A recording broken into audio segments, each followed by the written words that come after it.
Le Flash Info avec le centre de stockage de la Manche. Et on commence avec cet homme qui s'est enchaîné hier matin aux grilles du lycée professionnel maritime et aquacole Daniel Rigolet à Cherbourg.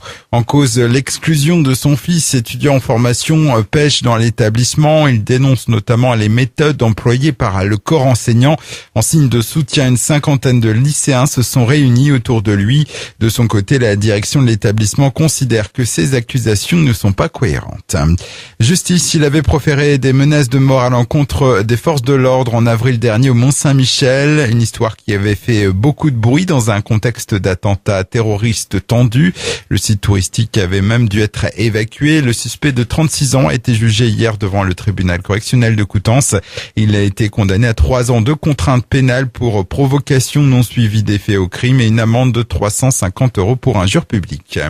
Des déviations vont être mises en place sur la Nationale 13 en cause des travaux de rénovation au niveau de la commune de Saint-Côme-du-Mont, près de 40 ans. Un chantier qui se déroulera durant la nuit du 16 au 17 octobre dans le sens Cherbourg-Caen et du 17 au 18 octobre dans l'autre sens. À Cherbourg, le Marine Hôtel, l'ancien hôtel Mercure situé juste à côté de la Cité de la Mer, ne sera bientôt plus qu'un souvenir. Les travaux de déconstruction de ce grand bâtiment seront lancés le 18 octobre prochain. Un chantier qui va se dérouler en 2 temps, le curage et le désamiantage d'ici la fin de l'année, puis la démolition en janvier 2019. Tennis avec l'Open féminin à 50 d'Équeurdreville et une belle surprise hier pour le premier match des 8e de finale. La jeune française Ludmila Benchek est parvenue à éliminer la polonaise Magdalena Frech, tête de série numéro 1. Une victoire en 2-7, 7-5, 6-2. À noter aussi la qualification pour les quarts de finale de la Grand-Villaise Myrtille Georges.